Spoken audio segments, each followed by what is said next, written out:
doch gestern noch eine E-Mail geschickt, weitergeleitet. Und da ist das. It's okay. Yes, it's okay.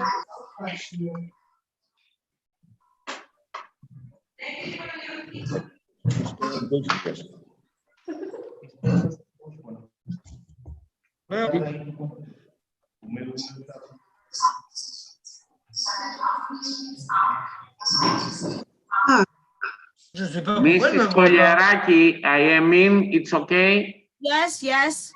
Thank you. It's okay, you see me? And we can listen to you, Mr. Befanis. Yes, yes. Good morning. Good morning. You can listen me, huh? Yes, of course. Yes. Yes, of course. Good morning. Now, I would like to ask you to switch off your microphone so that we can start. Yes, yes. Okay. Temporarily, I close my video. Okay. Okay. So you will switch it on when I tell your name. Yes, yes, yes. Okay. Oh no, when you start. Okay. Good morning, Lina. Good morning to all partners. Good morning. Daniela La Mattina. How are you?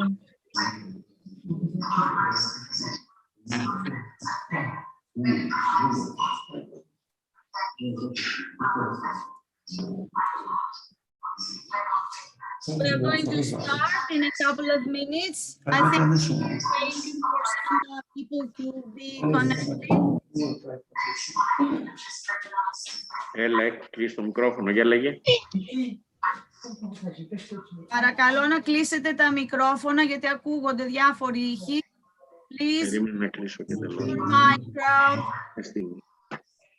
so we don't have background noise. Please switch off your microphone.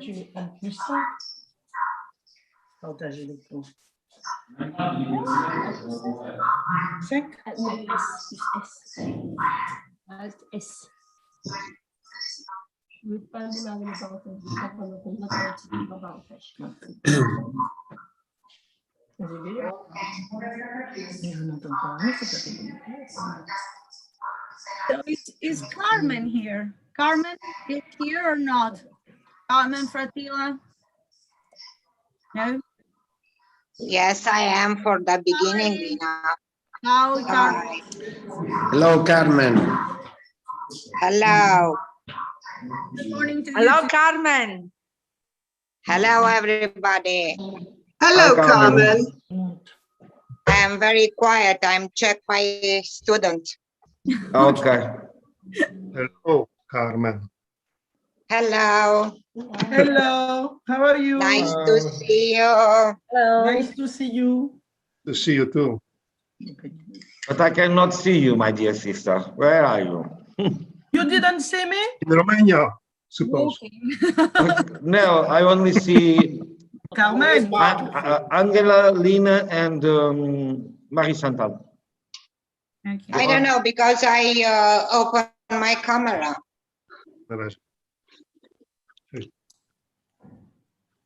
Maybe I don't want to see me. Yeah. Oh, no. I'm sorry. I am for my phone and I don't know how to change. Well, I can't see everybody anyway as well. I can see Damian, Lina, my student Naomi, and Pedro and Jan. Others I can't see as well. Yes, me too. I only can see 3 persons. I I I don't see know why. only Pedro, Angela, Lina, Damian. and Oh, hi, Jan. How are you? Jan, how are you? Hello. Oh, good morning, Jan. Good morning. Good morning to everyone. Good morning, Jan. Good As I morning. see, Jan, as there I is a see you are in the orbit. Jan, there is a moon. Yeah, no. It's an asteroid Bennu, Okay. very far from our school. Okay. Hopefully, I would say. Mais oui, pour l'agrandir, on va quoi, il me le fait pas ça. C'est peut-être noir, parce que là.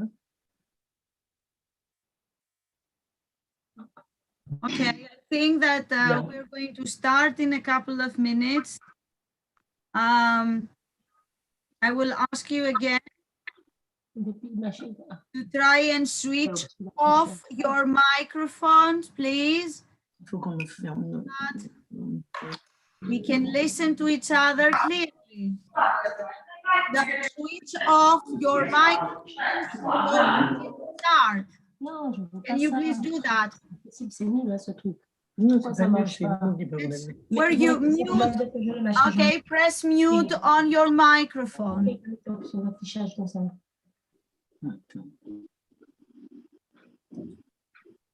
Okay. Ajuster la fenêtre, mode côte à côte. Non, comme ça. Je le mets côte à côte. Ajuster la fenêtre. So, mute is left down corner. On your left down corner, mute. Okay, thank you very much. Good morning. Good morning, everybody. Welcome to the first online activity, Refugee Education Policy from 2015 to crisis to COVID-19 pandemic, the Greek example, organized by our school, the Second Gymnasium of Drapetsona. I would especially like to thank all our presenters today for accepting without a second thought to participate in the teleconference and share with us their valuable knowledge. My dear friends and partners, dear students from Portugal, France, Germany, Poland, the Czech Republic, Italy, Romania, and Greece, I take the opportunity to express my utter joy for having you in this conference for our project, Refugee Crisis, Approaching the Next Day. I know that I speak for all of you when I'm saying that nobody would have anticipated this turn of events with the COVID-19 pandemic, and that all of us would have preferred the realization of the actual in-person mobilities. I strongly believe, though, that we need to meet, even virtually, and go on with our exceptional project, a project like no other, that has touched our souls deeply in the last 3 years. For fear of getting too emotional, I need to thank you once again for being here, connected, and ask my headmistress, Mrs. Eleni Zervou, to take the floor and welcome you to our conference. Eleni, take the floor. Γεια σας και από μένα. Χαίρομαι που βρίσκομαι κοντά σας, έστω και με αυτόν τον τρόπο. Δυστυχώς, η εξέλιξη της πανδημίας δεν έδωσε την ευκαιρία να προχωρήσει το πρόγραμμα έτσι όπως όλοι θα θέλαμε. Όμως είναι πολύ αισιόδοξο που υπάρχει αυτή η δυνατότητα και η θέληση από τα σχολεία μας κάτω από τις συνθήκες αυτές και μπορούν να συνεργαστούν και την επίτευξη καλύτερων δυνατών αποτελεσμάτων. Σίγουρα το θέμα της εκπαίδευσης είναι πάρα πολύ σημαντικό για τη χώρα μας ως χώρα υποδοχής. Είναι και ένα θέμα που μας έχει προβληματίσει πάρα πολλές φορές στο σχολείο μας, που από την πρώτη στιγμή, το 2015, ανταποκριθήκαμε με πραγματικό ενθουσιασμό σε αυτή την πρόκληση και δεχτήκαμε μαθητές πρόσφυγες στα θρανία μας. Αυτός ήταν και ο λόγος που θέλαμε να υλοποιήσουμε ένα πρόγραμμα με αυτό το θέμα, στο οποίο θα συνεργαζόμαστε με φορείς από άλλες χώρες που είχαν μεγαλύτερη εμπειρία από εμάς. Μέσα από αυτό το πρόγραμμα, στόχος μας δεν είναι μόνο η ένταξη των προσφυγόπουλων στο ελληνικό σχολείο και στην ελληνική κοινωνία. είναι επίσης να δώσουμε και την ευκαιρία στα παιδιά που έχουν γεννηθεί και μεγαλώσει στον τόπο μας να σπουδάσουν σε ένα πολυπολιτισμικό περιβάλλον με αξίες όπως ο σεβασμός στη διαφορετικότητα, η ειρηνική συνύπαρξη και η αλληλεγγύη, η ισότητα. Αξίες που πρέπει να έχει ο σημερινός πολίτης σε έναν κόσμο που συνεχώς αλλάζει. Εύχομαι να οργανωθούν και άλλες δραστηριότητες όπως αυτή, όπως και άλλες δράσεις από εμάς και από άλλες χώρες, έτσι ώστε το πρόγραμμα να ολοκληρωθεί και να εκπληρωθούν όλοι οι στόχοι του.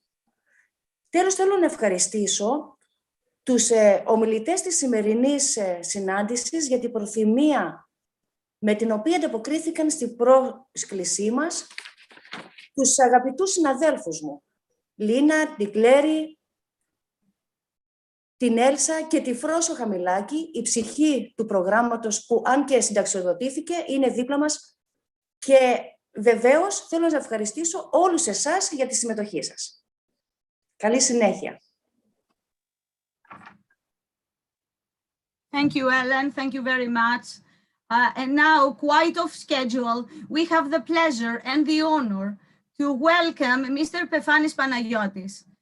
He is the educational coordinator of science education, but most importantly, he is the organizational coordinator of the 6th Regional Center of Educational Planning of Attica. So, Mr. Pefanis, please join us. Thank you. Not only with the title that you hear, but as first of all, as a simple teacher, as a simple person, I am particularly pleased that a school like the Second Gymnasium of Drapetsona continues and strengthens its pioneering role in innovating programs and collaborations in Europe, and in fact, by managing an issue that is timeless and topical for the region and its people, the region of Drapetsona, such as refugees. The message of cooperation, of acceptance of diversity, of the values of mutual understanding of cultures and people, of the mutual help and which permits this program, continues to pass through the passion of teachers of this school, and not only this school, but this school is pioneering, and the willing participation of children who are inspired from them. We, as educational project coordinators, not simply support, but it is being prepared and by our service, and will proceed in May of this year, a training program for all of the teachers in Piraeus for intercultural and inclusive education, with the aim of such program, in general, efforts to integrate the children of refugees, the pupils and students of refugees in Greek schools. I reiterate my satisfaction and add my joy for the ongoing pioneering events such as this. And I greet even from this online medium, which all of us are anxious of it, that so unexpectedly dominated our lives. All the distinguished partners from 7 different countries, which we wish to welcome them up close in our country, all of them. Thank you very much for the call, and I'm very glad to be here. Thank you, Mr. Vefanis, for attending our conference today and for your supportive words. Thank you very much. Now, I have a little surprise for you, another surprise, and I will call my dearest partner in that, Proso Hamilaki, to address you a little bit. Thank you, Lina. Good morning, my friends from Greece. Good morning, my friends from everywhere in Europe. I'm so excited today being here. Kalimera Maria Chantal, Kalimera Pedro, Augusta, Giuseppe, Yola, Damian, Jean, Petra, and everybody else. Maybe I forgot somebody. I don't know. Welcome, welcome here. What a pity that you are not here, my friends. We have planned a lot of things for you. This coronavirus pandemic has ruined all our plans, my dear. When Pedro and us were scheduling this project, it was definitely not in our mind that something like this will happen. Telecommunication and teleconference was, of course, planned, but as an additional mean of communication, and not just the only one.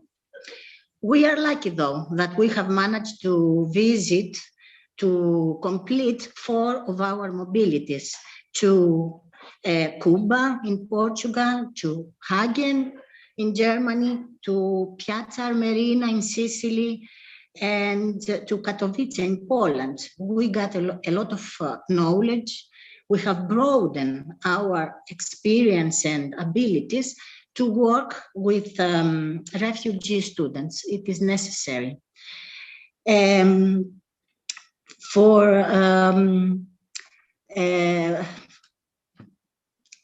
We don't know what is going to happen next.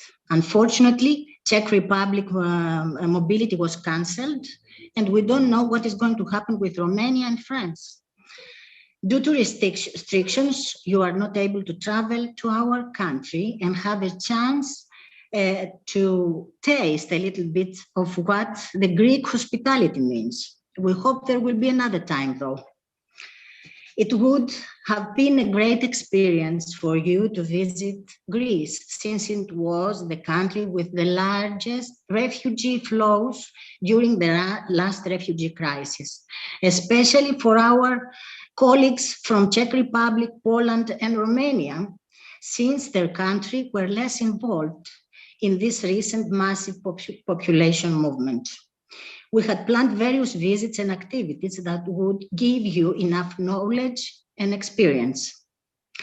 I am glad, though, that you have managed to work today using remote methods, because the progress and the completion of this project is very important for us, not only for Portugal, who is the coordinating country, but for every other country participating in this project.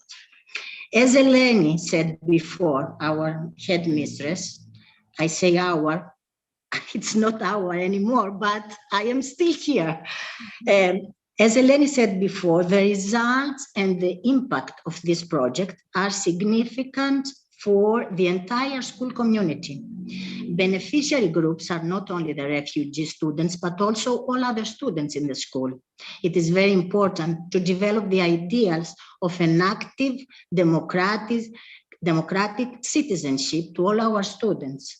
And as you all know, this was one of the main goals of this project. The harmonious coexistence is very important in a multicultural, diversified society. My dear friends, I want you to know that despite the fact that I have retired, my thoughts are always with you, and I will be next to you whenever you need my help. I don't want to keep you anymore because we have a lot of experts invited and they have a lot to tell you. Your adventure now will start with a video that records all the experience of the school from the first day that the first refugee arrived in the piers of the port of Piraeus, which is just next to our school, a few meters down the road, until the day we welcomed the first students in our classrooms, until coming up to today, where this pandemic has slowed everything down. Thank you, my dear friends. I'm always with you. Enjoy today. Good luck to your work. Thank you. Bye. Thank you. Thank you for us so very much for your unconditional support. Thank you. Now, we're going to watch the photo story video prepared by Clary Papachimona, Cleopatra Papachimona. Thank you, Clary.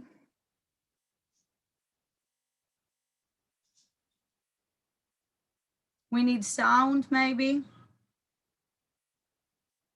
We don't have sound.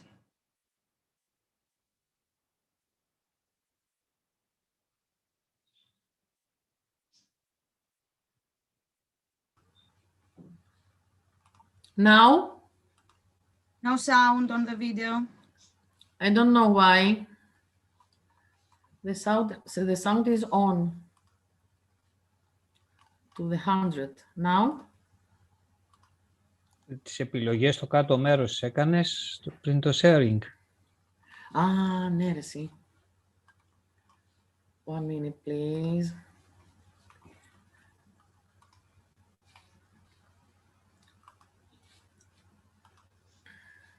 Now? Yes. Thank you.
As you can see, it has been a great 3 years with a lot of emotional experiences.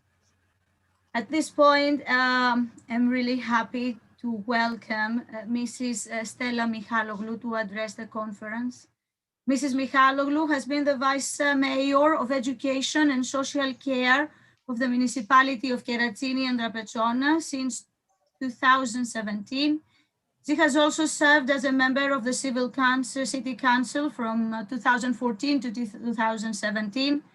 She has been a teacher in primary education in schools in the district of Piraeus for 25 years.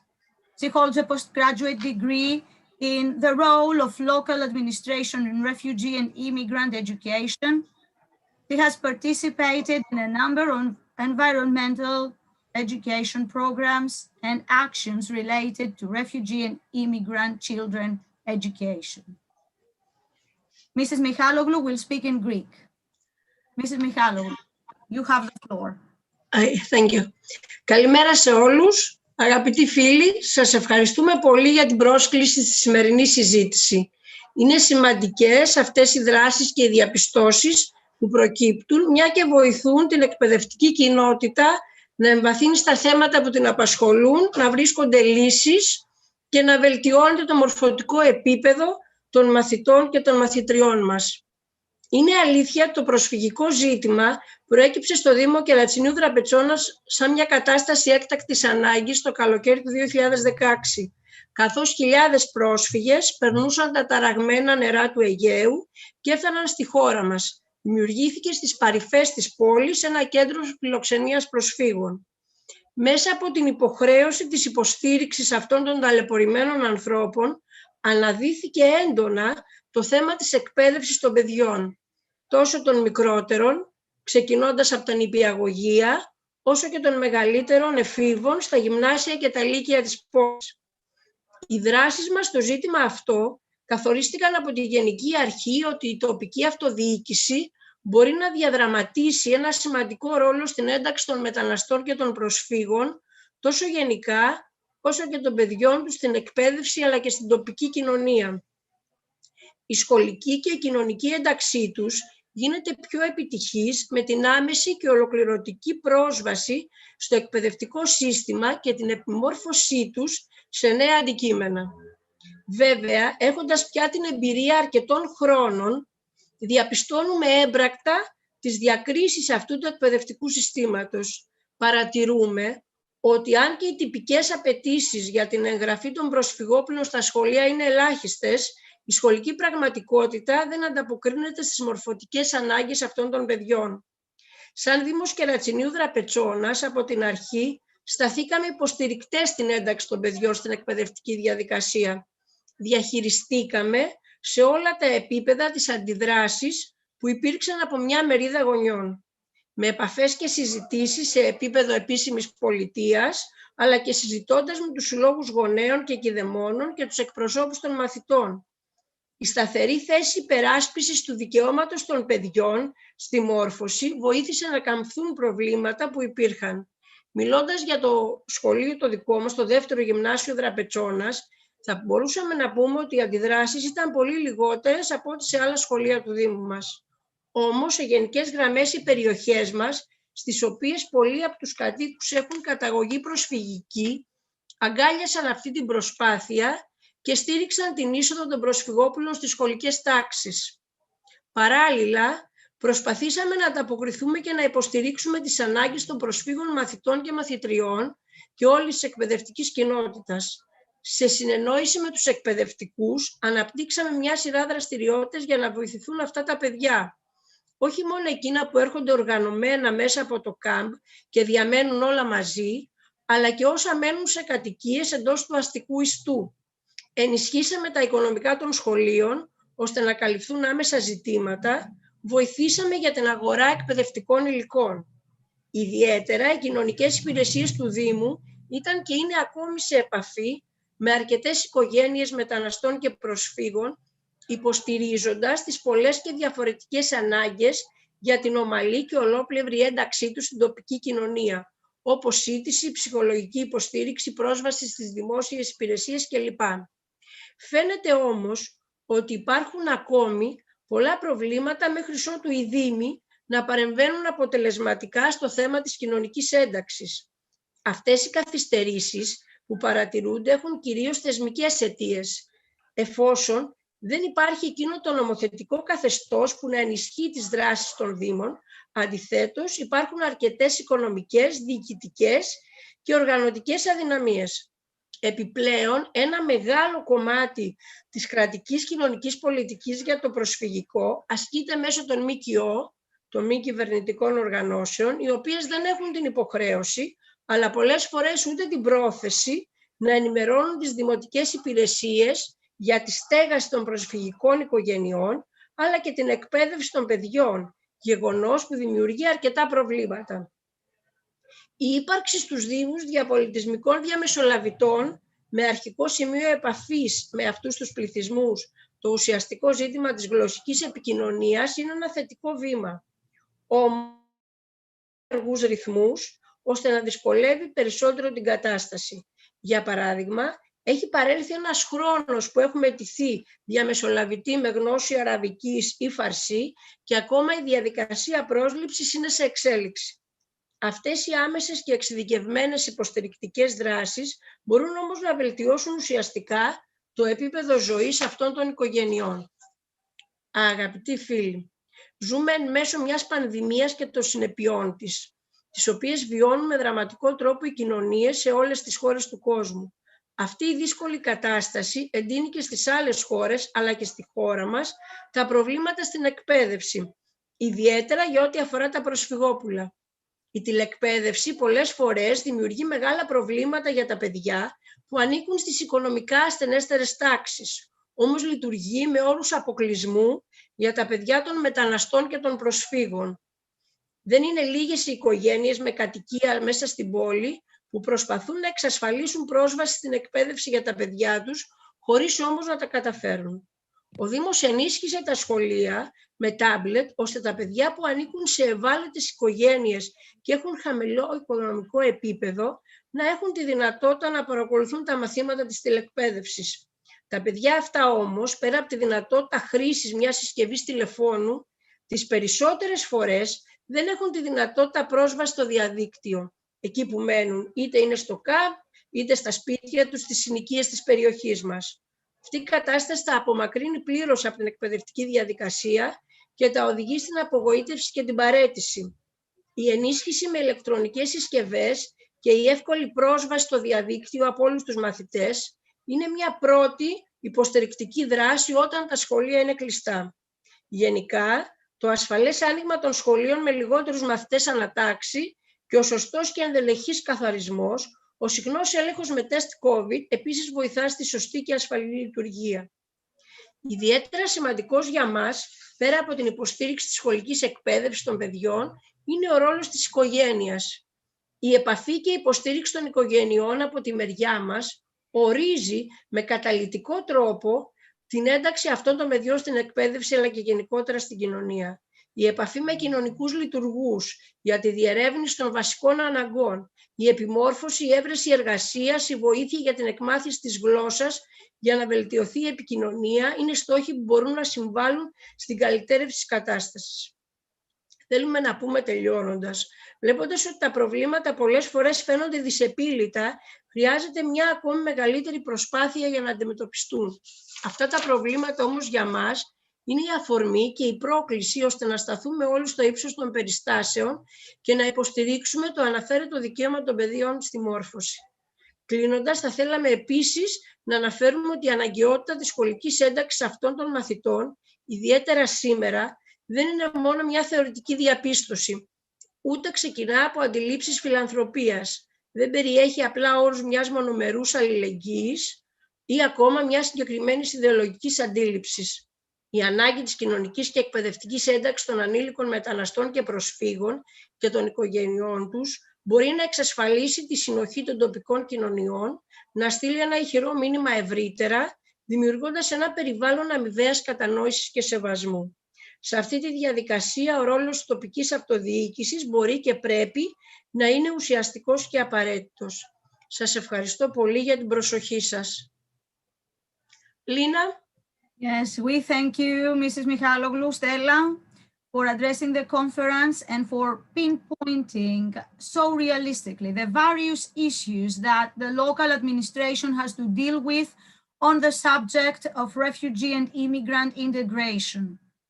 At this point, I kindly ask Mr. Londos Haralabos to take the floor. Mr. Londos is a teacher of mathematics in our school. He's a graduate of the Department of Mathematics of the University of Athens. He has been working for the secondary and vocational education, for the general and vocational secondary education for the last 33 years. He has been a director in a school unit for 13 years. And most importantly, he has served as a regional director for primary and secondary education of Attica from 2015 to 2019. He has also participated in Erasmus projects named Camelot, which was for qualification for minor migrants, education and learning, open access online teaching training. Mr. Londos, you have the floor. Your microphone, please, your microphone. Good morning to everyone from Greece. I'm glad we are together. I'm glad to be with you, even online. Since the pandemic prohibits travel and imposes social and physical distance. During the last 10 years and more, the explosion of wars and civil wars in countries of Africa and Asia, but also the climate change caused the breakout of refugee and migration waves towards countries of the European Union. You can see the arrivals in Greece through the Aegean island and the northern borders of Greece. According to UNHCR official data, 817,000 people crossed the Greek-Turkish borders in 2015 to 2016. 410 downed and 100 more are missing. The non-official number of refugees who arrived in Greece is estimated at about 1 million people. Because of the closure of the border EU-Turkey agreement in March 2016, some 60,000 refugees were trapped in Greece. As UNHCR data of refugees confirm that around 37% of the incoming foreigners January to August 2016 were minors. In 2016, approximately 21,000 children resided in temporary accommodation centers in urban areas, as well as in reception and identification centers. Numbers of refugees and migrants' children in June 2019 reached 32,000. The following table shows the evolution of unaccompanied boys and girls per year and strong upward trend in the number of unaccompanied boys. Our goal is the even and equal integration of all the refugee children in the public educational system in mixed class with inclusion education and didactics. Also, their development and success in the education system. During the refugee crisis of 2016 in March, a scientific committee of the Ministry of Education was established with the aim to address the education of heterogeneous refugee student population. The scientific committee was assigned to propose a set of effective and realistic proposals on the issue. In less than 3 months, the educational situation provides within the refugees camps by NGOs was registered, and specific measures were proposed related to administrative and educational procedure for the integration of migrant refugees into the Greek educational system for the 2016 to 2017 school year. The timelines of the education. Greek refugee crisis, August 2015 to today. Synergy of Ministry of Education with UNHCR, UNICEF, IOM, and NGOs. Timeline of refugee education in Greece. 2016 to 2015 pre-integration year. 2017 to 2018 transition year. 2018 to 2019 integration year. 2019 to 2021 pandemic vs integration. In August 2016, two innovations were legislated to facilitate the education of refugee children. The reception facilities for refugee education. The primary goal of the app is the transition of refugee children residing in refugee reception camps from life in the camps to school regularity and then their inclusion in reception classes. The refugee education coordinators are entitled to create links between refugee populations and school structures, and thus to facilitate refugee children's enrollment in schools. Since the scholar year of 2016 to 2017, the Greek state has tried in an organized way to integrate thousands of minors refugees in the educational system. Reception facilities for refugee education have been established and functioned, but also thousands of students have enrolled in the morning classes. Since 2017 to 2018, hundreds of reception classes have been constituted and functioned in primary and secondary education. Reception facilities for refugee the structures of the Greek education system. Reception facilities for refugee education with an afternoon schedule in school units, the app. Schools without reception classes, schools without reception classes, and schools with reception classes. Experimental multicultural schools, kindergartens were set up at tracks. Characteristics of refugee students. Language of origin not Greek. Cultural background different and diverse. Religious background different. Previous school route inhomogeneous. Pre-existing knowledge. The Greek language for refugee students is not just a second language, but the language in which they are taught will be taught and evaluated in all subjects. Teachers on front line. Teachers undertake new conditions and are invited to work in a new educational environment. The training needs are enormous. Proper educational materials, especially in secondary education, is rare, and usually the material we've got in obsolete and dedicate in several subjects. Training. Since 2016, there have been many attempts by the public sector and organizations like universities or national organizations to educate and train teachers or to produce some proper educational material. How can we help the Greek high school teacher who is asked to teach a mixed multicultural, multilingual class? in which the syllabus and the evaluation system are strictly determined.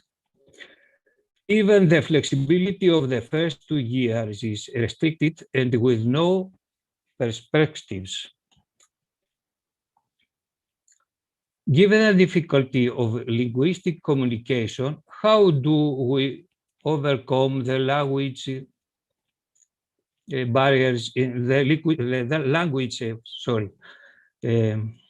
language barriers in the teaching of cognitive subjects, where knowledge of the Greek language of at least A2 level is required? There are teaching techniques that the teacher can use, and of course, differentiated teaching.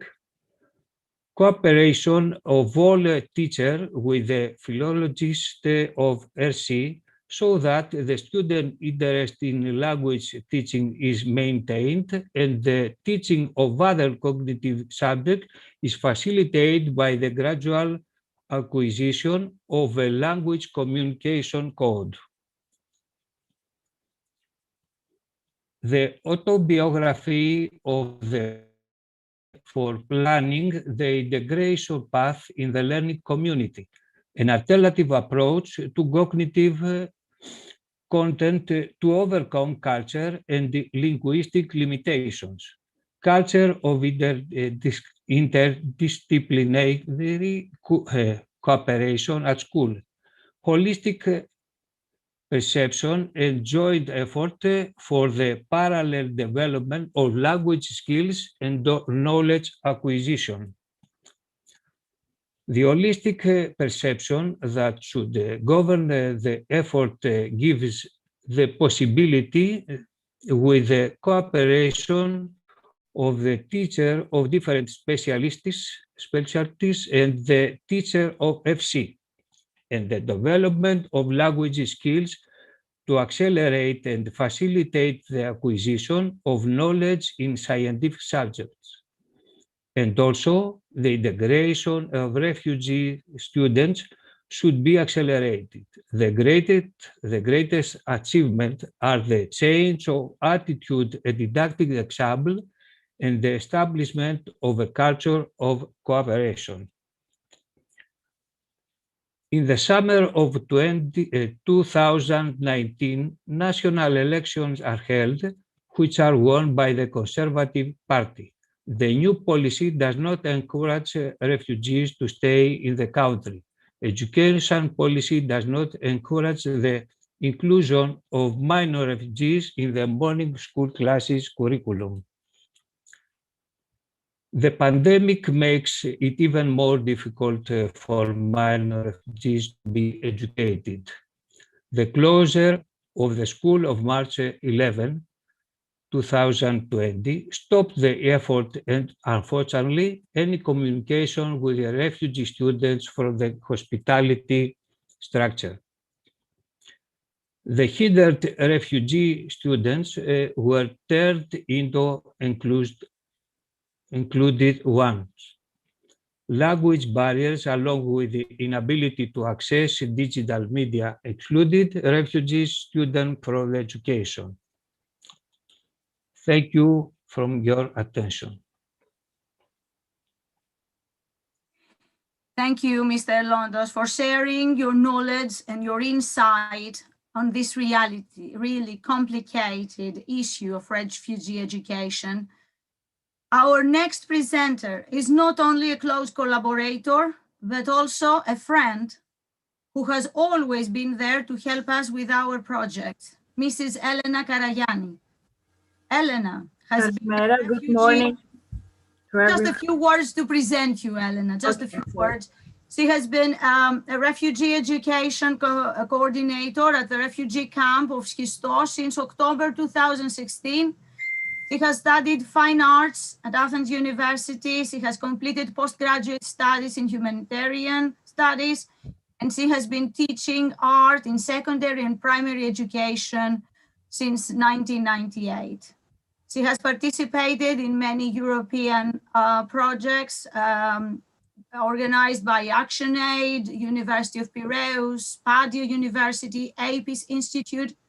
She is a published author Her books are deeply inspired by her work with the refugees. She has been organizing festivals as an innovative program in various schools, supported by the municipality of Athens, the Office of Refugee Education, the UN Refugee Agency, and of course, UNICEF. Elena, the floor is yours. Good morning to everyone. I'm very happy that I have the opportunity to share all this experience that we have gained through the last at least 5 or 6 years. I will try my best with my English, and I hope all the information I share will be interesting for you, important for you to understand exactly how we have been through these years to struggle and to manage to organize this educational program about the refugees. I would like to share my PowerPoint now. Just a moment.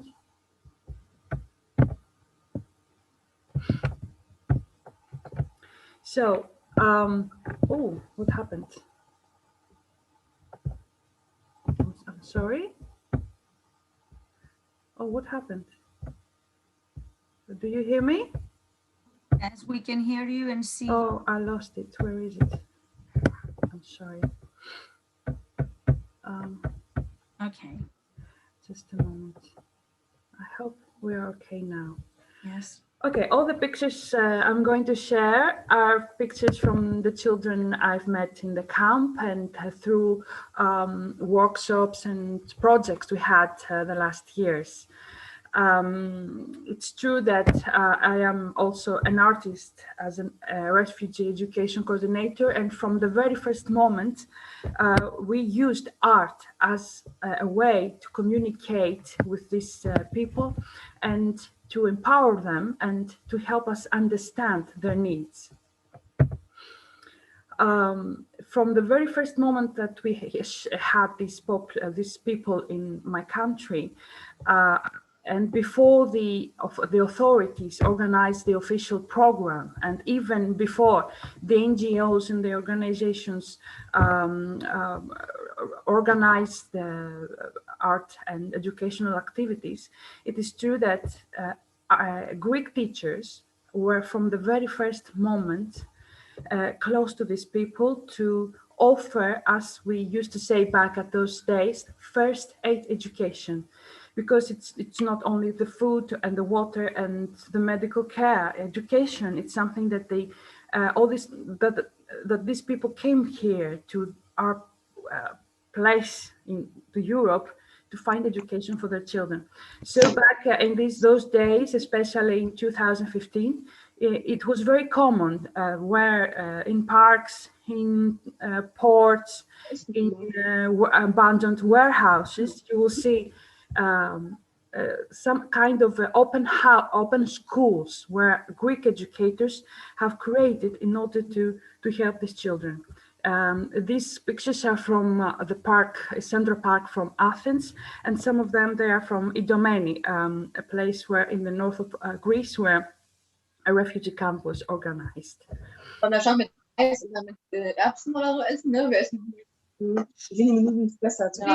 Please turn off your microphones, please. We hadn't planned to make a big open art festival with the communities of the refugees and immigrants in Greece, but unfortunately the pandemic didn't help us to do that.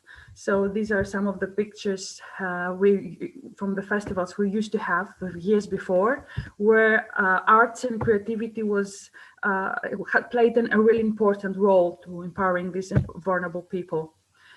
Art was also always the mediator, the cultural mediator who helped us. And we, as refugee education coordinators, we try to find ways always to encourage these people and women and men as well to use art and to express themselves through art.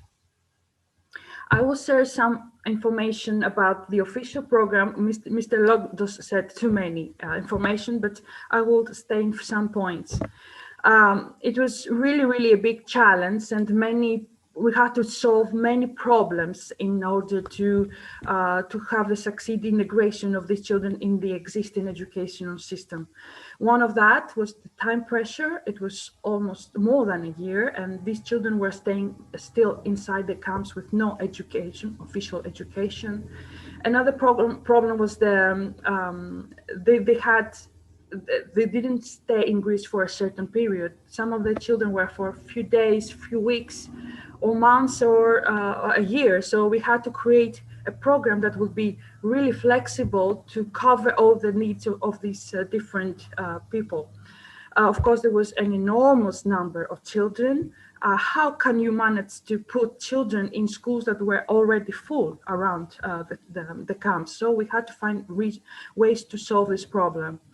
Of course, it was the unfamiliar profiles of the children, many illiterate children, and no academic records. We didn't have any clear picture of how and what kind of education they had. And of course, the types of the camps were really different in its case. Of course, you know the Moria camp, which is a hell, almost a hell. It was a hell. And there are better camps like mine or Eleona. So we have to find ways to manage all that. Some really important ideas came through this program, and the action plan was, first of all, to establish a scientific council, who was the council who created this educational program, with academics who knew about these issues, to establish an independent office in the Ministry of Education. Of course, the idea of the refugee education coordinators, which one of them is me, was also a great idea. We were not just teachers. We were more like activists, where we tried to find ways and solutions that many times the authorities could not see or even solve. And of course, it was a new beginning where the authorities start cooperating with big humanitarian organizations such as UNICEF and more. Of course, before that, there were the special intercultural schools in Greece, but they were not enough to support the needs of these children. And of course, the reception classes in public morning schools, which again, it was difficult to put all that many children inside these reception classes. So the best solution was to create a school within a school, and an evening classes, afternoon classes from 2 to 6, gave the opportunity to these children to have the first language lessons. Nicola.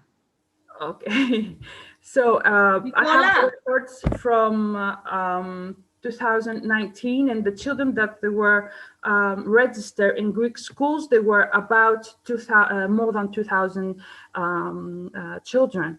That is a different number from the immigrant origin children who already reside in Greece, and this number, it's more than 140,000 children. I will share some a story from these days where it was really a difficult thing, and that was that a part of the Greek society really was resisting for these children to have education in the Greek schools.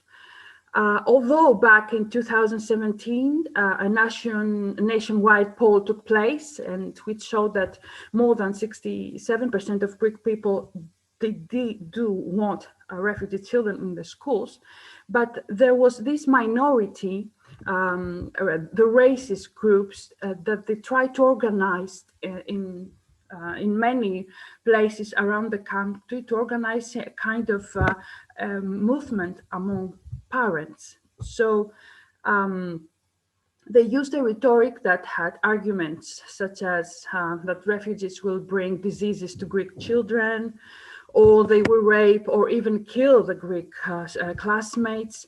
And very often they talked about a worldwide conspiracy against the Greek Orthodox Church. Back at those days, you will see in the social media pictures like that. In the blue frame, it's the head of a dead person, and you will see many pictures like that. Those people used to in order to prove that these children are murderers, and probably they will kill the Greek students. So it was really, really bad period. I had a video, but it didn't work. So I will use these photographs. It's from January of 2017. I'm sorry, I can't find the video here. It's okay. And it was a very important incident happened in one of the schools of this area of Drapetsona Keratsini. It was the opening day of one of in this program for one of our schools, and members from the Golden Dawn Nazis Greek Party tried to stop the meeting we had organized and to force violently in the school in order to stop the start of this program.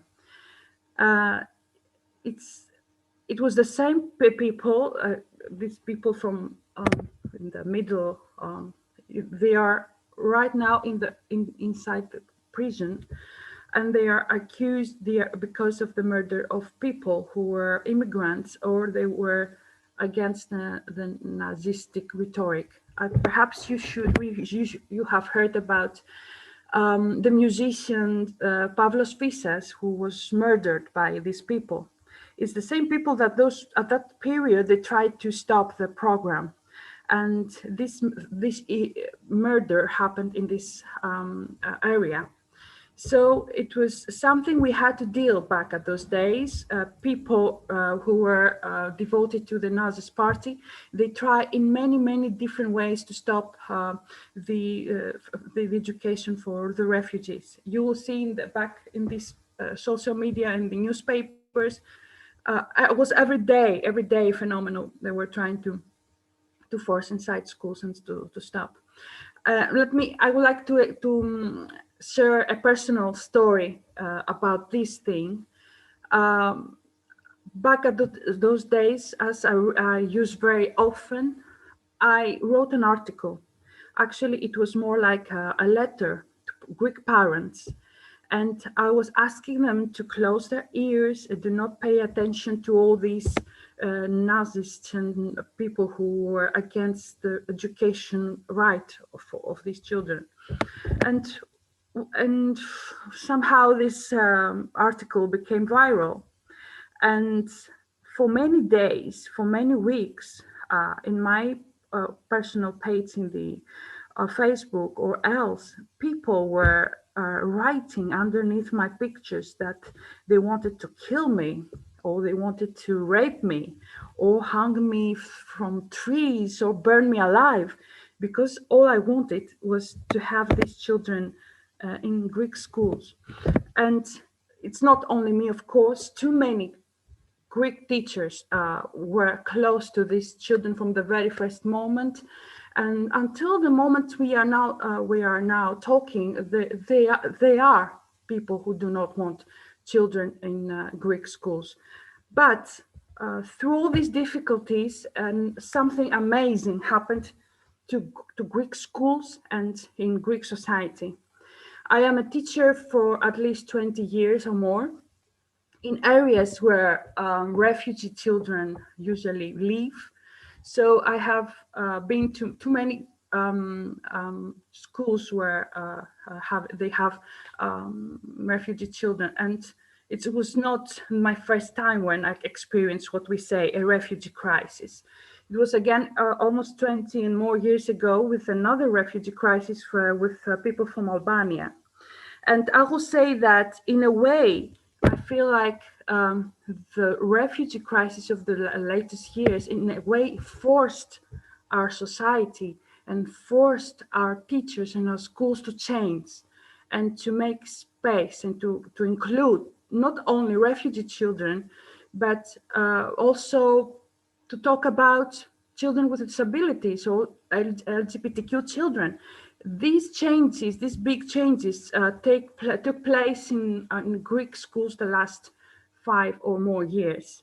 So it was the Nazi party who tried to make all this noise, but on the other hand, it was the Greek teachers from the very first moment. They organized projects, festivals, concerts, exhibitions, or whatever you could imagine to support not only these children, but to support the idea that we are a country, that we support human rights, and these people, we need these people to have them in our classes. So I will not say more. Thank you again for your time. And it was really nice to talk and share these things with you. Thank you. We thank you, Elena, for your illuminating and really touching, I would say, presentation. You spoke from the heart, above all. Thank you. And now I'm glad to call Mrs. Messari Anastasia to start her presentation. Mrs.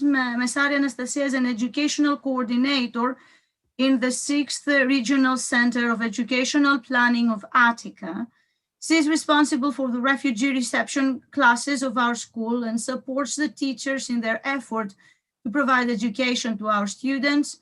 She also prepares all the necessary paperwork reports to be sent to the Institute of Educational Policy. She has served in the secondary education for 35 years. And now she is going to address the challenges and difficulties, the expectations of special education teachers. Mrs. Messari, you can take the floor, please. Thank you, Mrs. Koliaraki. Good afternoon. Hello, everybody, and nice to see you and hear you. I am going to upload this file.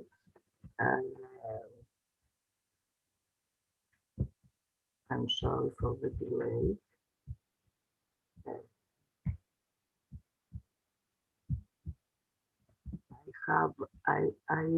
Ms. Koliaraki, can you upload the file? Your presentation, you mean? Yes. We will try to do that. Okay. I want to special thanks to Mrs. Zervou and Mrs. Koliaraki for this invitation. At the beginning, I'm pleased to be invited to participate in this online meeting, in this teleconference. Greetings to all participants. As mentioned previously by Mrs. Koliaraki, I will speak as educational coordinator for the challenges which the coordinators and specifically the philologists face in training and supporting teachers in multilingual general and special educational classes. We know the difficulties of teachers as they are called to teach in multicultural environments. Mr. Londo said clearly about them, refers in many of them. Our proposed, our proposed is to facilitate the work of teachers of Greek language, to emphasize that all participants of this online meeting are a multilingual community whose members, of course, respect each other's different cultural and linguistic backgrounds, and we instill this respect of the teacher in the teachers we are called to educate and support. So, I will briefly address the difficulties and expectations of the teachers' training. As mentioned above or by the previous speakers, we have to admit that we live in multicultural societies, and therefore we have multicultural and multilingual classrooms. The sociocultural changes are storming, are big. many changes in a short time. The necessity of change of all perceptions and the acceptance of difference are imposed.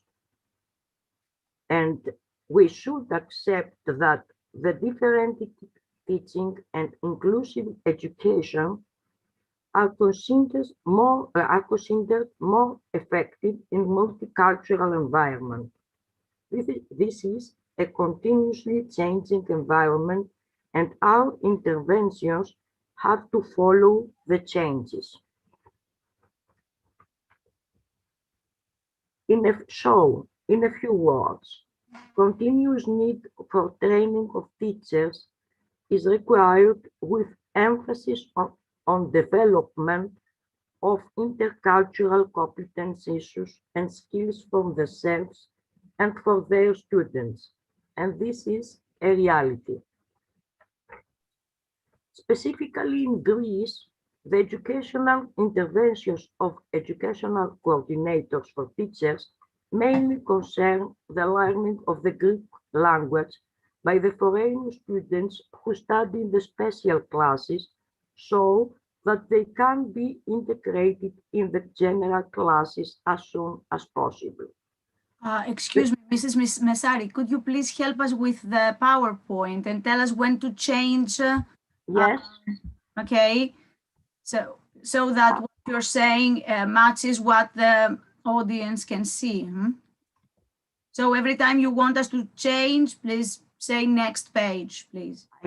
Έχω ένα πρόβλημα, κύριε Κολιαράκη. Μου κάνει κάποια αποσύνδεση, γι' αυτό και σας παρακάλεσα να μου το... Δεν μπορείτε να τα αλλάξετε εσείς, Το αλλάζουμε εμείς, απλά δεν ξέρουμε αν αυτά που λέτε... Είσαστε στη σωστή σελίδα.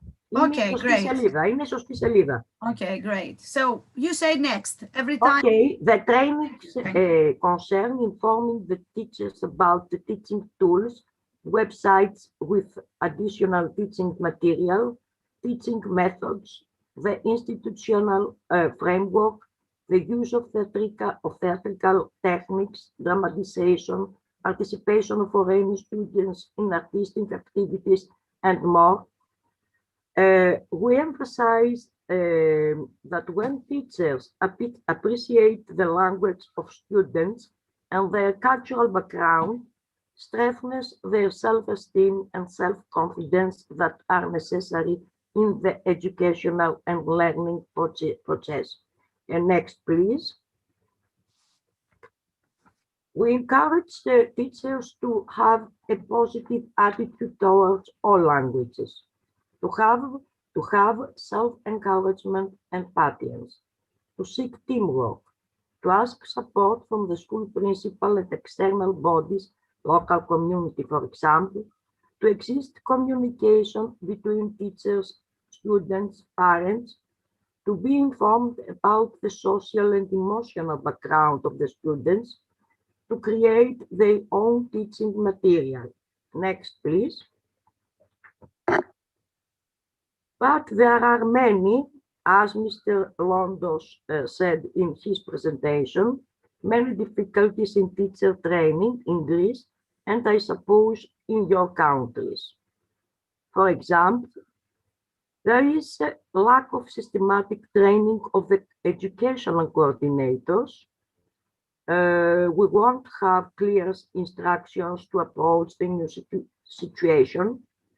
The curriculum and the institutional framework are unclear and general, or do not exist at all in some courses. The curriculum does not take into account the particularities of students who speak a different language and come from different cultural backgrounds. Specifically, the teachers, the philologists, are placed in schools, special classes, in the best case 4 months after the beginning of the school year. This year they were placed in January or February. In many cases, the teachers of special classes have the possibility to take a full-time teaching in general classes, so they leave and the training of the teachers of the reception classes does not continue. unfortunately.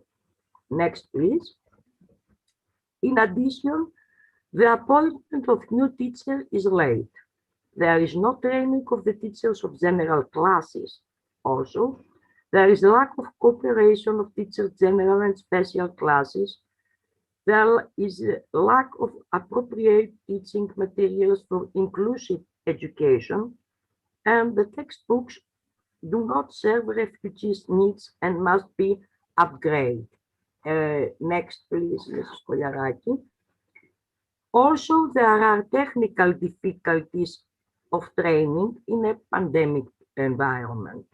There is a lack of modern technological equipment for teachers and students. There are problems of internet connection. It is not possible to implement modern remote education for students. The refugee structures do not allow connection through WebEx. The WebEx is the official educational platform approved by the Ministry of Education. The educational material is posted, the educational material is posted on Facebook. The coordinator's interventions on methods and teaching tools are limited in a pandemic environment. There are cases that teachers have never seen their students even online in this pandemic environment. Next. But as long as we live, we hope that teachers themselves should handle multilingual situation if they have the knowledge and the skills. I will refer below to the most important skills that we expect teachers to acquire, to be prepared for a plurilingual approach, and they best develop this knowledge and these skills. The educational coordinators are going to prepare student teachers to deal with multilingual settings successfully from a psychological and educational perspective. Also, the educational coordinators are going to offer special courses to teachers of special classes on how to introduce linguistic and cultural diversity into their teaching, to make teachers aware of the benefits of plurilingual education, to actively promote multilingualism. Then educational coordinators, based on experience and bibliographic information, produced their own material without the help of training institutions, usually, and professional associations. Please, next. They are going to encourage teachers to become more plurilingual. They are going to convince teachers of the usefulness of making plurilingualism a topic in the classroom for teachers and learners, and they promote interdisciplinary cooperation between teachers of all subjects. I mentioned above the skills that the teachers should develop. Here are some: critical thinking, creativity, collaboration, communication, information literacy, media literacy, technology literacy, flexibility, patience, and more. We hope that in an inclusive classroom, general education teachers and special education teachers work together to meet the needs of students. This gives such special education students the support they need while they stay in a general education classroom. All students can benefit from inclusive classrooms. At the end of the school year, the teacher of special classes write a report of how the teaching went, answering the coordinator's questions, problems, difficulties, suggestions are recorded.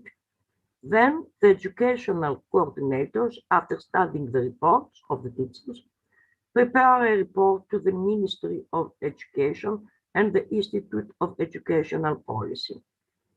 Now, some efforts are being made by the Institute of Educational Policy to train general education teachers, as Mr. Pefanis at the beginning said. We hope it is a good beginning and it will continue.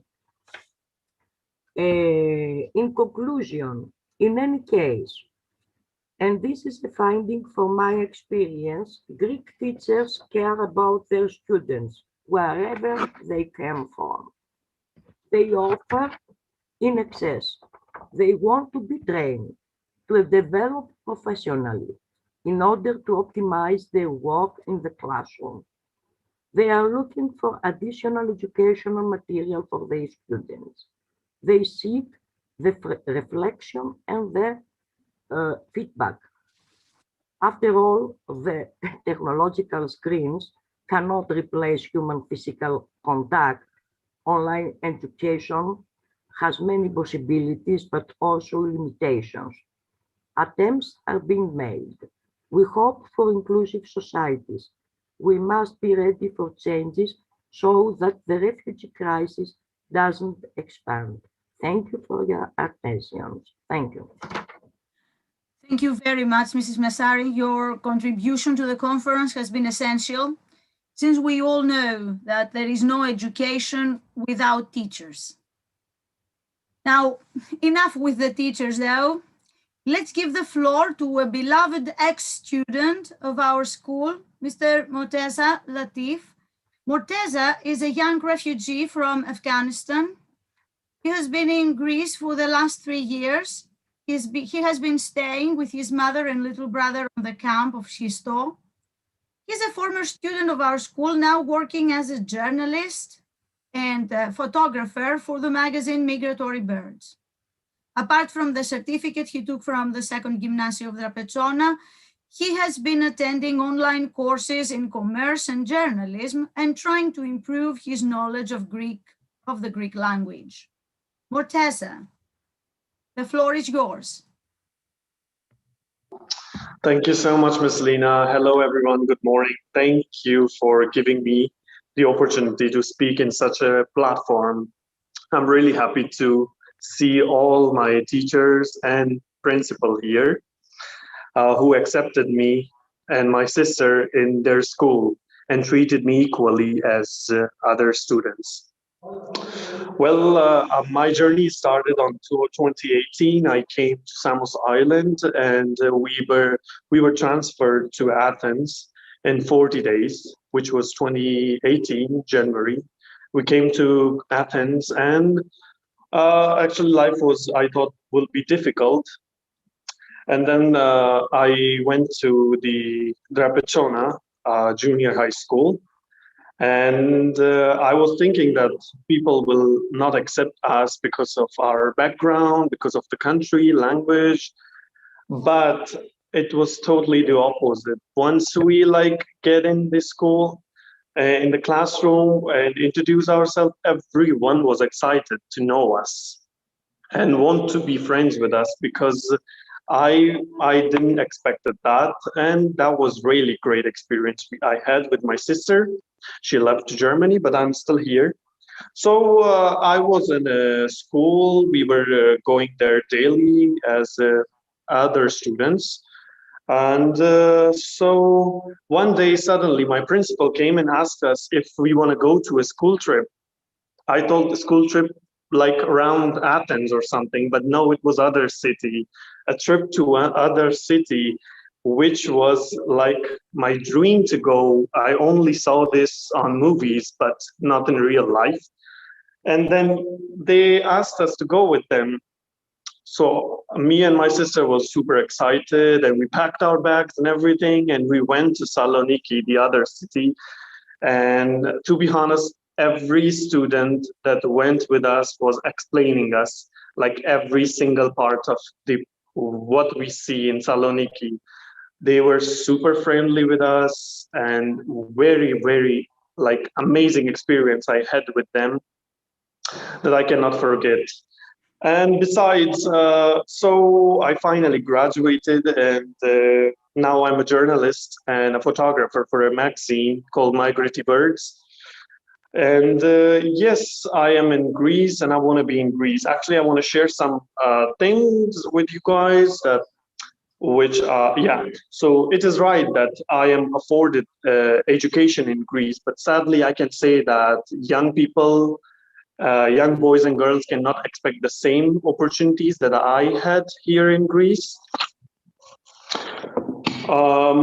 Most people want to leave Greece and to go to other European countries, but I want to be in Greece, the country that offered me food to eat, roof to be in, like my home, and education. Then why should I leave a country that has offered me everything that my own country didn't?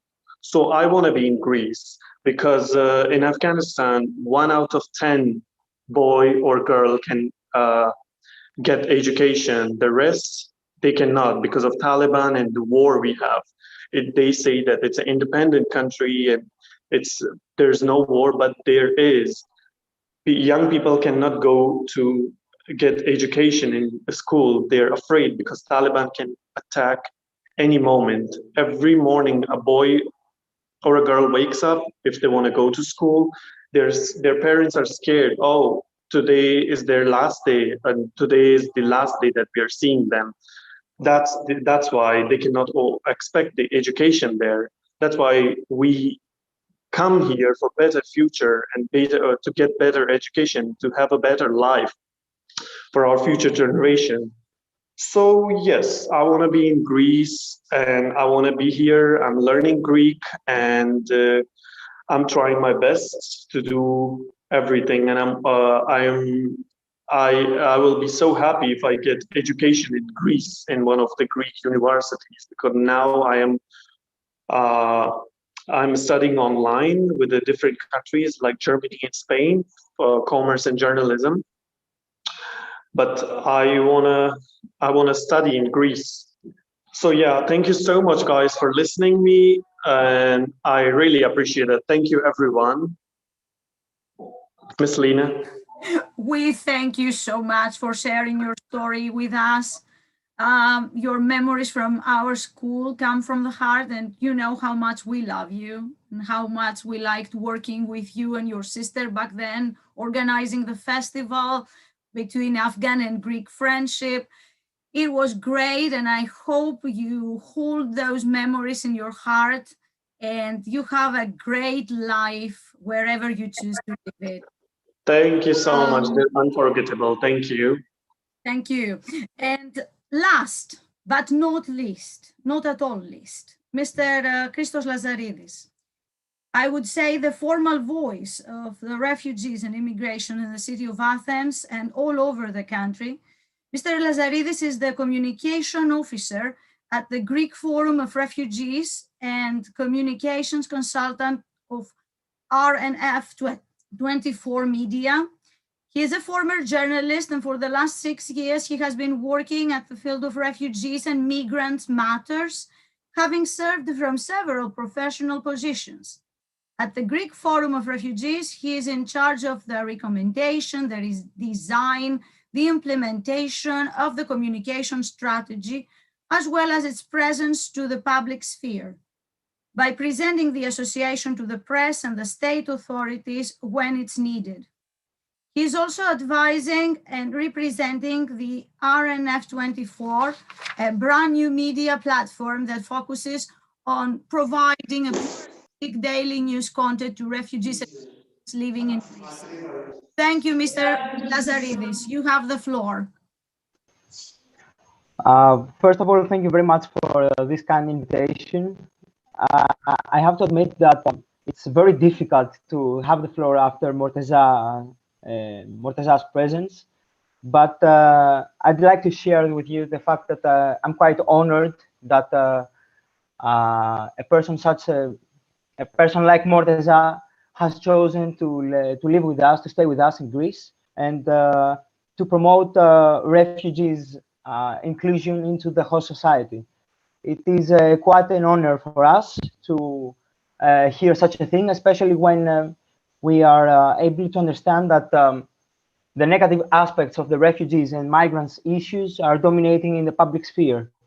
which is one of the crucial which is one of the crucial issues that we are facing since the very beginning of this so-called crisis, which is not a crisis anymore.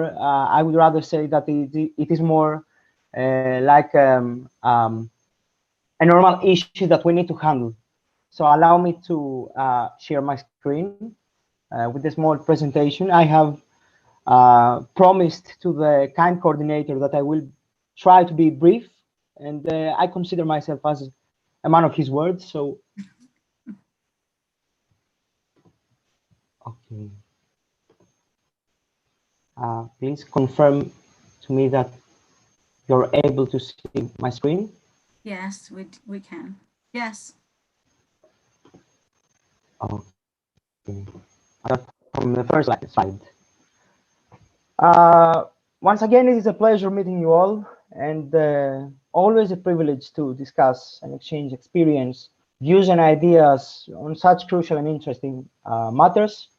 The education of refugee children determines the progress of a whole generation, and the access to its benefits is a high priority, not only for us, the association that I currently represent, the Greek Forum of Refugees. It is also a high priority for a society that wishes to achieve progress. As Ms. Koliaraki said, I'm the communication officer at the Greek Forum of Refugees, which is an association of refugee and migrant communities, as well as individuals and professionals that work all together as a team in the support of the rights and the obligations as equal citizens of asylum seekers, refugees, migrants of first and second generation, and stateless people. We are trying to raise the voice of the voiceless people. More, I would say that they're not voiceless anymore. They have a voice. We just need to hear them, and we just need to provide them with the proper space to express and share their story and their feelings. Our core philosophy indicates that refugees must have access to rights and obligations as equal citizens to every host society, not only the Greek society, by having the chance of a proper and holistic social inclusion. To achieve that, they need to be properly represented. So we are able to represent them by empowering refugee communities to step up for their own issues and to address them to the Greek state and the civil society organizations, generally speaking, to the host society. We are, let's just say, the middleman among the host society and the refugee communities. We are trying to organize them into formal entities. We also have non-formal entities. A formal entity has a statute, has a place to be, is able to run projects, to participate in public events. So through the communities, we are trying to raise the voice of the refugees and the asylum seekers, and to create the space for more dialogue, and to give them the opportunity to take part in the public procedures as equal citizens. So we consider them as energetic actors, as contributors to a social progress, which is a common goal under which we aim to unite, pointing at the things we share instead of the things and the issues that could divide us. Now, that's why it's vital to preserve as a priority to our agenda the access to education for every child. The school community prepares the citizens of tomorrow, providing them with all the necessary equipment in order to stand on their feet, giving them knowledge, experience to answer the life challenges. Education is one of the key pillars for social inclusion. Now, we also advocate, of course, for a holistic strategic plan formed and shaped by the state authorities. As far as we know right now, it is in the very beginning of its writing. The Greek state is preparing a proposal to the European Commission in order to fund it and to create even more space for integration and inclusion for newcomers to the host society. Let us hope that this is a proper plan that will have a realistic implementation And let us hope that all this blame game that has started in the sake of politics will finally end, and the rights and the obligations of people as equal citizens will rise as an issue. Now, I also want to share with you that only today we received a report from the Greek Ombudsman, which indicates that only 14.2% of refugee children all around Greece has been able to enter the Greek school community for the last year. That is a very, very worrying percentage, knowing that Greece has been innovating in the field of accepting newcomers into the educational system, and knowing that for the last years, the Greek teachers, the educational community has struggled, has committed themselves into a huge effort in accepting all these children and give them space, the Greek reality, to understand the framework and to start rebuilding their lives. We do realize, though, that we are still living under difficult circumstances because of the pandemic condition, which has prevailed in the public sphere. However, this must not be seen as a leverage for administration to step back from their own responsibilities. Every child must gain access to education. Every child deserves a chance to enter and remain to the school community. Every child deserves to build its life properly. Now, I have the privilege to have known remarkable people that have worked in the Greek school community. Teachers and volunteers that have passionately responded to the challenges of including refugee kids to the reception classes. People that love what they do and that are constantly eager to make much more than what the curriculum indicates. We must not lose this passion. It is essential for the integration and the proper inclusion of these kids. I have the privilege to have known the people living in Ritsona camp, refugees and asylum seekers. There are around 2,500 people. The Greek Forum of Refugees is in constant contact with them for the last year, and we have seen their passion for accessing the educational system. 1 year ago, they came to our office for asking for our help. So we try to mediate among them and the Greek state, and we try to persuade the ministries, the Ministry of Education and the Ministry of Migration and Asylum, to restart the procedures of re-entering for the kids to the Greek school. Well, that's still a big challenge that we haven't succeeded yet. To convince them that they can manage their access to education regardless of the challenges that COVID-19 brought to our life, well, the administration remains silent. So these people requested our assistance to build their own classes and to keep up with learning the Greek language. So we established a curriculum and we try to find all the necessary material to start their classes. And we were able to understand that there were a few people knowing Greek into the community. So we could actually provide them with content in keeping up with their classes and to be able to share their knowledge and their experience with others in the camp. Their passion for education is phenomenal. They have set up their own school, having their own classes, and their passion must inspire us all.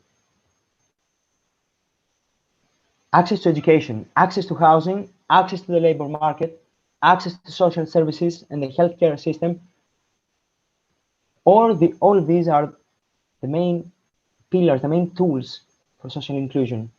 We have all those, then we can achieve their own sustainability and they can regain their confidence to themselves.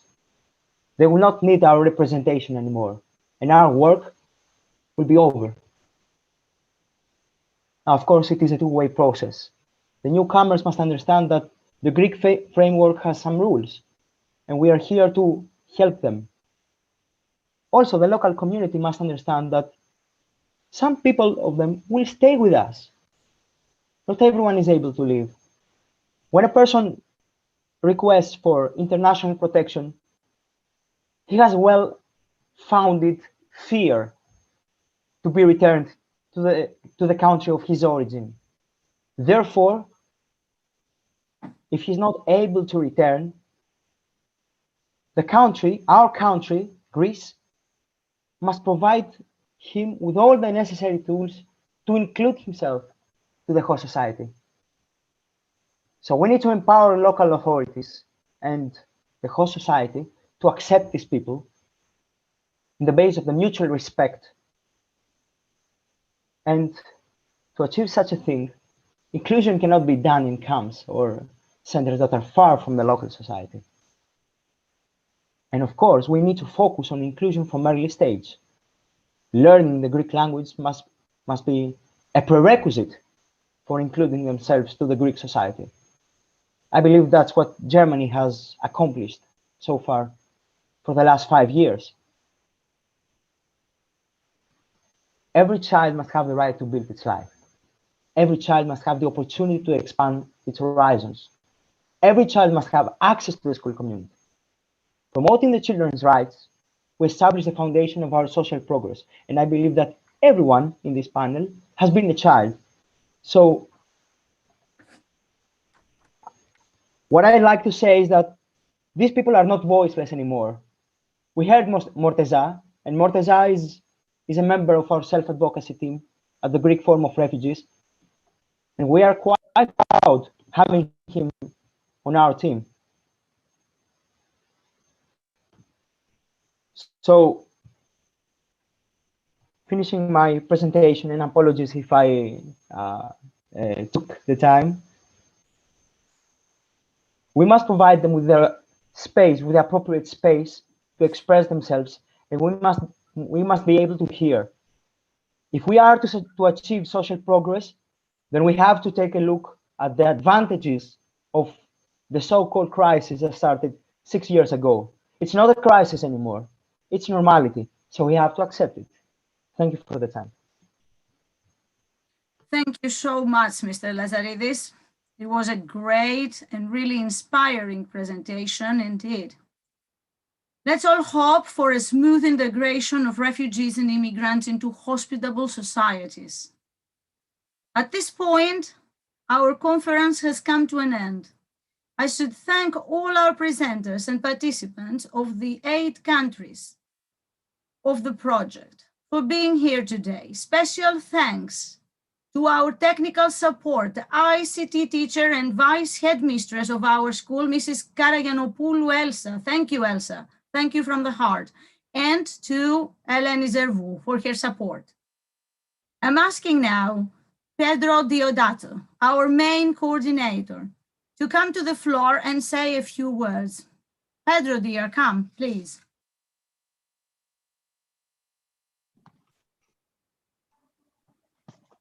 I'm so sorry that I was all the time with the mask, but it's compulsory to use it in our school, the Portuguese schools, and everywhere in this moment because of the pandemic situation. So, you know, I talk a lot. So make me a sign.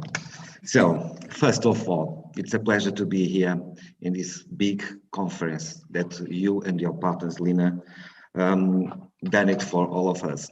It's very important that we can share ideas, and you know, the highlight of this project for me, it was all the time Greece, because I thought maybe I can visit some real refugees camps, and it was really important for our project. But in this situation, so sorry, and I will miss my Greek colleagues and the other colleagues also.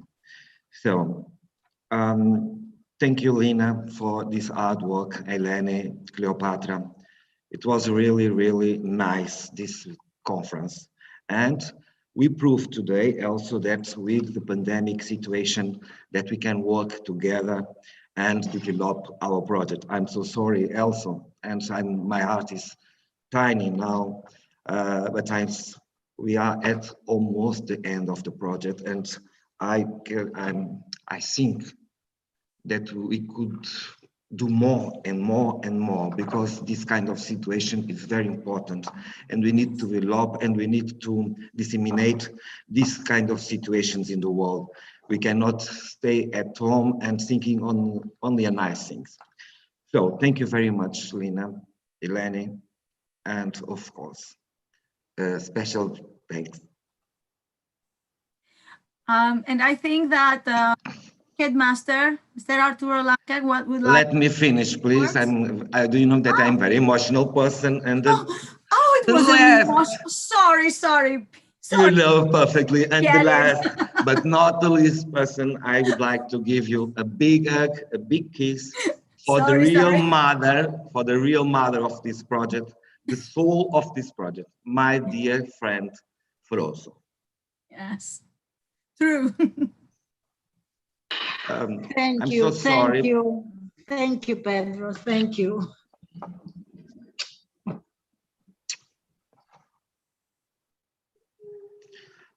Lina, you was asking for Artur. It's impossible because Artur is coordinating because the students are doing the corona test in school. Okay, there is no problem. And he's coordinating, so it was not possible for him. Trust me, you are more than enough. No problem at all. Okay. Great. And I should mention that our conference is also attended by your NA representative, let's say, Augusta Alves, our dearest Augusta, who has been supporting this program since day one. And I'm so glad that she managed to be with us. Thank you to everybody for this wonderful experience. I hope we said all that needed to be said, and everybody can contribute to better the situation in the future for all the educational community. Thank you all. Thank you all for participating, truly.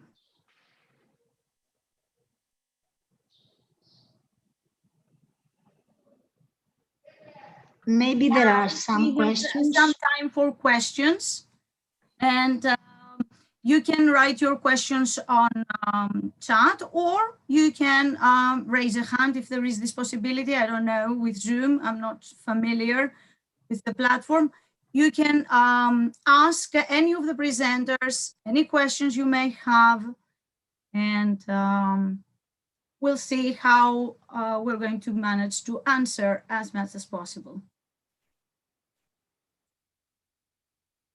You can also address some of the presenters, make comments, whatever you want. Hello, good morning. Oh, can I say something? Of course. I wasn't sure you wanted to talk, so it was. Yeah. Maybe I don't. Maybe it's not very useful. It's not very useful and not very usual, because I'm not on work, as you know, but I was very sensibilized with all the words, all the experiences, and all the work that you have been done in Greece. And I want, and now I understand better why the project, sorry, why the project began there, why the Froso and Lina are the real soul of the project, but all the other teams, all the other partners had also made an excellent work, but especially you, your country, your school, those experiences that each one related from some time ago until today. Those experiences are very inspiring for me, and I think for everyone who are listening this conference and who can listen it later in the YouTube. It's a great pleasure for me as a representative of the PTNA that we can support projects like that, who can inspire, who can be good practice, even if they are not considered by the numbers good practice. They are already good practice because they had already have very good results with a lot of young men and young women and families. So congratulations for the courage and for the organization and for all the participations of those peoples. I think all of us will be more sensitive, will be more richer after this conference. It's a pleasure to see some of you. I only can saw some of you, but it's a pleasure. And congratulations again, and be strong. Continue. You are in the good way. Thank you for inviting me. Oh, Thank we you. thank you. We thank you for being here. Thank you, really. Okay, that was a moment to remember. Augusta is a great person. We all know that, and we share this opinion. Her support is unconditional. And now let's go on with some of our questions, or I don't know. Let me see the chat and see if there are any questions at the chat. Okay, we have a good feedback on Morteza and his experience. It was lovely. It was touching for a lot of our participants. Do you have any questions that you would like to ask any of the presenters? Okay, maybe any of the coordinators of the meeting would like to say a few words. Otherwise, you tell me, maybe it's time for this conference to end. But please, I ask the coordinators if they want to say a few words just for closure.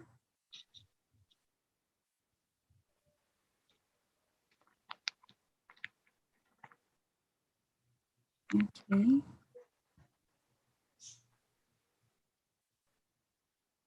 Okay. I don't see anybody. Okay, so Maybe you are. Okay. So thank you very much. It was a really nice experience to spend some time with you again, and I hope to see you soon, hopefully.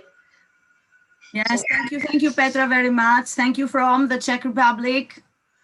Hi, thank you very much for participating. And I don't know, maybe I want to say something. Okay, Carmen, hi. Hello, everybody. I want to thank you for your great job and very hard job. Thank you for all the information, for all the participation. It was great conference, and I was glad to be here with my students and my colleagues. Thank you very much. Thank you, Carmen. Thank you. Okay, I don't know if anybody else. I don't know. Also, Poland would like to thank you. Yola, hi. So as you said, we hope it's a great beginning, and of course we will continue thanks to you. You are really an exemplary model school. So compliments for you and for all speakers. We wish these changes about which Elena was talking could come also to our school in the future. Thank you so much. Great, great. It was Yola from Poland. Thank you, Poland. I want to say something. Yes. Hi, Marisantal. Yes, so thank you. And now I'm a little less afraid to organize something. We will speak with Isabel and the other colleagues. Thank you. It was great, really. Okay, great. Thank you very much, Franz. Thank you. Great congratulations for all. I appreciate a lot your organization. I need to meet you in presence. I hope dearly to continue to feeling our refugees project. Thank you. Congratulations, Lina, and Giuseppe, thank you. Thank you, Italy. Thank you, Sicily. Thank you very much. Thank you. Thank you as well from Germany. It was amazing to see how many people took part in this conference, all those students, and I'm ever so glad to have seen my colleagues again. I would like to give you a hug and a kiss, but unfortunately it's not possible. Lina, you and your team, you did a very, very good, great job. And especially for Monty, thank you for your support in this conference, and I wish to you all the best. Hope your sister is well in Germany, and hope you do your way in Greece. Great. Hey, thank you, Angela. Thank you. Thank you very much. I think that now it's about time to finish with our conference. Thank you all again for participating. And of course, I hope to see you again in our next online activity, which I promise is on the go. Thank you very much. Thank you. Thank you. Bye-bye. Bye, Daniela. Bye. See you the next conference. Bye. Bye. Bye. Bye, everybody. Bye-bye. Bye, everybody. Bye-bye. Bye-bye, François. Bye, Maria. Bye-bye. Yes, I will write you. Bye-bye. Bye-bye. Bye, everybody. Miss you. Calimera. Calimera. Giuseppe. And yeah, Sassoli, yeah. Lina Vivies. Arrivederci. Arrivederci. Arrivederci. Arrivederci. Arrivederci.